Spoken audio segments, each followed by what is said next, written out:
The weeks after Daniel's meeting with Sophia's father were a mixture of joy and unease.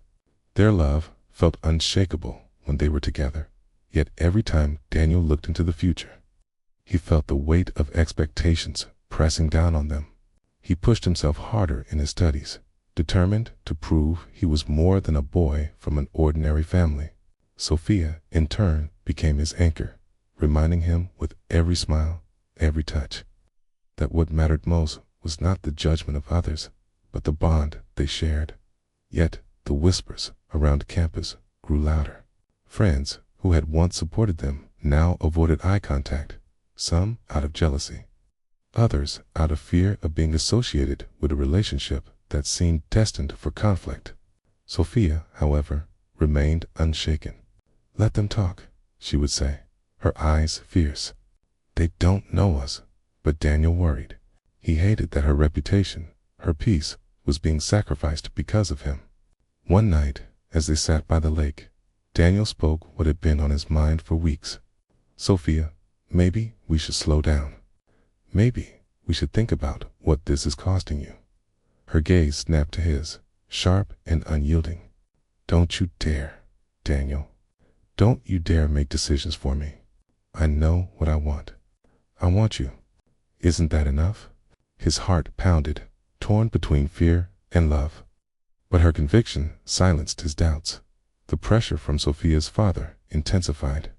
William began inviting suitors from wealthy families, arranging casual meetings under the guise of social events. Sophia saw through every attempt and dismissed them with cold politeness. But it wore on her. After one such dinner, she stormed into Daniel's apartment, her cheeks flushed with anger. "He doesn't understand. He thinks love is about numbers in a bank account. He doesn't see you, Daniel.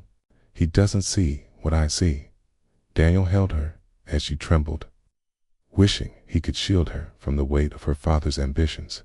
"We'll show him," he whispered. "One day, we'll show him that what we have is stronger than anything he can buy." But fate has a way of testing love when it feels most secure. One afternoon, as Sophia left the library, she was confronted by a group of students who sneered at her choices. "Why waste your time with someone like him?" One of them taunted. "You could have anyone you want, Sophia. Why settle for less?" Sophia's eyes flashed with fury as she stood tall. "Because he's more than all of you combined. He has integrity, something money can't buy." The confrontation left her shaken, though she never admitted it to Daniel. Instead, she carried her strength like armor, unwilling to let the cruelty of others define her. Daniel, however, noticed the strain. He saw it in the way her smile sometimes faltered, in the way she clutched his hand a little tighter when they walked through campus. One night, as they lay on the grass staring at the stars, he turned to her. "Sophia, are you happy?" She looked at him, her expression softening. "I'm happiest with you, but I'm also scared.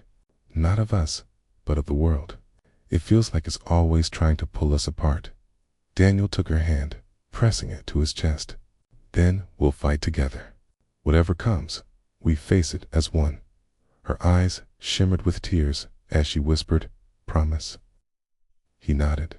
"Promise." Their love became a quiet rebellion, a defiance of the expectations that sought to cage them. They studied harder, dreamed louder, and held on to each other with a desperation that only deepened their connection.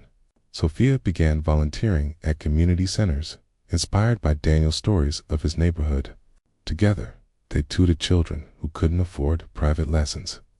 And in those small, humble rooms, Sophia found a joy she had never known in her father's grand halls. Watching her laugh with the children, Daniel felt his love for her grow even stronger. She wasn't just a girl from the mansion. She was his partner, his equal, his light. Yet, the shadow of disapproval never left. One evening, William confronted Sophia directly. "This boy will ruin your future," he said sternly. "He cannot give you the life you deserve." Sophia met his gaze without flinching. "The life I deserve is one where I'm loved for who I am, not for what I represent. Daniel gives me that." "You don't have to approve, Father, but you can't take that away from me." Her defiance shocked him, and though anger burned in his eyes, He realized his daughter was no longer a child to be commanded. She was a woman who had chosen her path. When Sophia told Daniel about the confrontation, he felt both proud and terrified. Proud of her courage, terrified of the consequences. "Sophia, I don't want you to lose your family because of me," he murmured. She cupped his face in her hands, her voice firm. "Love isn't about losing, Daniel. It's about choosing. And I choose you." In that moment, beneath the weight of the world pressing against them, Daniel understood something profound. Love was not about ease or approval. It was about standing together when everything tried to tear you apart. As he held Sophia close, he knew that no matter how uncertain the future was, their hearts had already made their choice.